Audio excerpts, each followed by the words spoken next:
Petrogas, si Oliver Almadro, naging head ng operations ng volleyball. Bagong head coach ay si Timmy Santo Tomas, siya rin ang coach ng men's volleyball team ng Ateneo. Ang Petrogas libero na si Shane Cruz magpapaalam dahil sa pagkaka-engage kay American partner Peter Genter.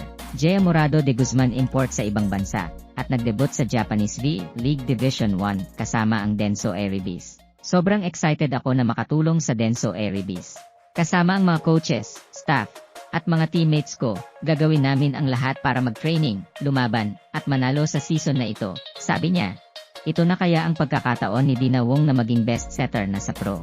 Since si Jaya Morado de Guzman ang nilolook up ni Dina, magiging inspiration, kaya ni Wong ang pagiging import ni Jaya sa Japan. Alaysa Valdez, handang magtiwala sa kanyang kasamahan sa Creamline Cool Smashers. Sa huli, magtitiwala kami sa isa't isa, sabi ni Alaysa Valdez. Matagal na kaming magkasama, kaya umaasa kami sa aming pagkakakilala. Para kay Valdez, mas nakatutok siya sa darating na PVL conference, at sinasabi niyang nagtatrabaho sila ng husto kasama ang kanyang mga kasamahan. Bukod kay Valdez, asahan rin na mag-deliver para sa Cool Smashers sina 3-time conference most valuable player Tots Carlos, outside hitter Gemma Galanza, setter Kyle Negrito, at ang buong koponan. Nag-umpisa na ang mga transfer sa PVL. Kasama na si Justin Dorog na sumali sa Farm Fresh, at si Blove Barbon na lumipat sa Petrogas. Alyssa Bertolano, lumipat sa Farm Fresh matapos ang PVL debut sa Jerflor.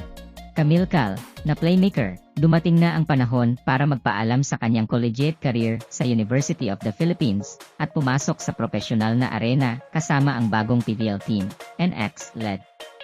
Presidente ng Philippine National Volleyball Federation, umaasa sa stable women's volleyball team program. Inaasahan ni Tats Suzara, ang presidente ng Philippine National Volleyball Federation, ang isang stable na programa para sa women's volleyball team at isang unified calendar kasama ang Premier Volleyball League at mga collegiate team pagkatapos hindi nakamit ang deadline para sa Asian Games na nagresulta sa hindi pagsali ng koponan. Ang women's indoor volleyball team ang tanging koponang hindi nakasali sa Asiad sa Hangzhou, China dahil sa kakulangan ng availability ng mga players. Natapos ang kabataang koponan na walang panalo sa 6 na laro sa V-League at nag-13th place sa 14 na Team Asian Championship. Si Suzara ay masaya sa lineup at umaasa na makakatulong ang Lasal sa pamamagitan ng kanilang mga player matapos ang kampyonatong MVP Angel Canino, Shevana Laput, at Dea Gagate sa UAP Season 85. Masaya ako sa team na pinadala natin sa SCA V-League, bagamat sila'y napagod dahil sa dalawang SCA V-League legs sa Vietnam at Thailand at sa Asian Championship, sabi ng Pangulo ng Federation. Kasama ang NU, UP, Ateneo, at umaasa ako na makakatulong din ang Lasal. Naghihintay kami ng kanilang kontribusyon.